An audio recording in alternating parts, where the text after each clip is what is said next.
Hello to everyone! Kuha itong video na ito kahapon lang, December 31, 2023. Nagpunta kami ng Izumiya Supermarket para tumingin ng mga kailangan at ihahanda sa kagabi nga para sa pagsalubong ng Happy New Year 2024. Kaya po ako nag voice record na kasi ang lakas po ng tugtog dito para iwas lang po sa CPR. Alam nyo na po. Dito naglalakad kami ni Bruno kasi nagpapabili ako nung gawa sa kahoy na plato na may tatlong mapaglalagyan na iba't ibang mga halimbawa candy at saka mga sitseria etc. para may magamit ako sa aking susunod na pagbablog para sa short videos. Ayan o yung kahoy, gawa sa kahoy na plato, malaki, kaso hanggang tatlo lang ang space na paglagyan. Ang hinahanap ko yung apat yan, tatluhan lang. Gusto ko yung apatan kasi para maiba naman yung ating pang shorts video kasi parati na lang pare-pareho. Kumbaga medyo baguhin naman natin ang style, yan lang naman. Kumbaga alternate lang. Ayan, so hanggang dito malakas pa rin ang sound kaya kumbaga nakakatakot na i-upload to. Baka imbis na matuwa ako mawala yung pagkatuwa ko kasi siyempre kumbaga ang tawag dito yung bang gagawa ako ng content para nga may pang premier.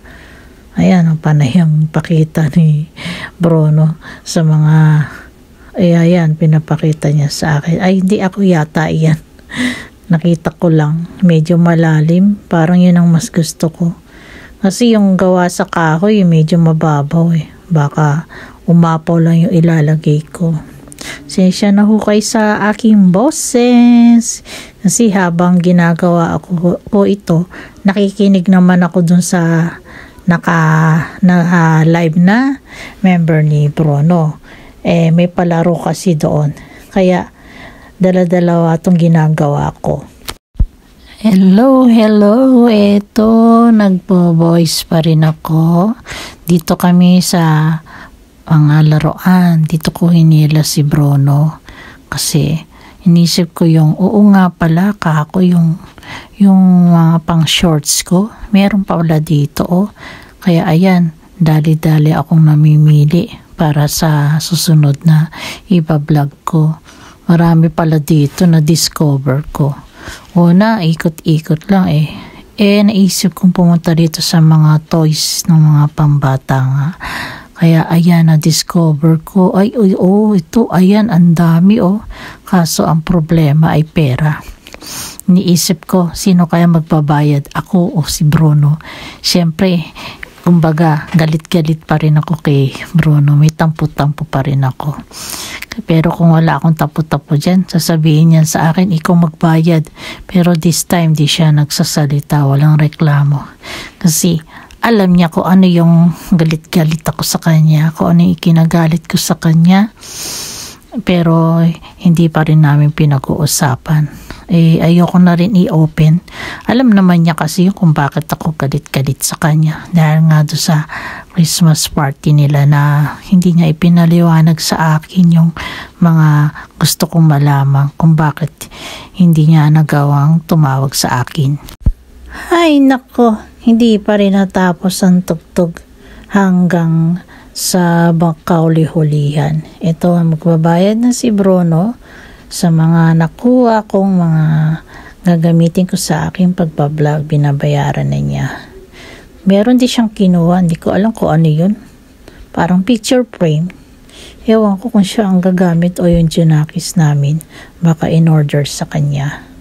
Yan, pumunta ako dyan sa mga may medyas. Bahala ko sanang magpabili rin. Kaso nagbabayad na siya eh. Kakahiya naman. Baka sabihin niya, sumusobra na ako. Biro mo, pumunta kami dyan para bumili ng mga ihahanda namin. Kaso, dyan muna kami na pumunta sa second floor ba yan? Para nga maghanap nga nung platong gawa sa kahoy na pinabibili ko nga sa kanya. Ilang araw na, hindi pa niya nabibili. So, kaya nung nagpunta na kami dito, yun, siya mismo na pumunta muna dito sa second floor. Bye na!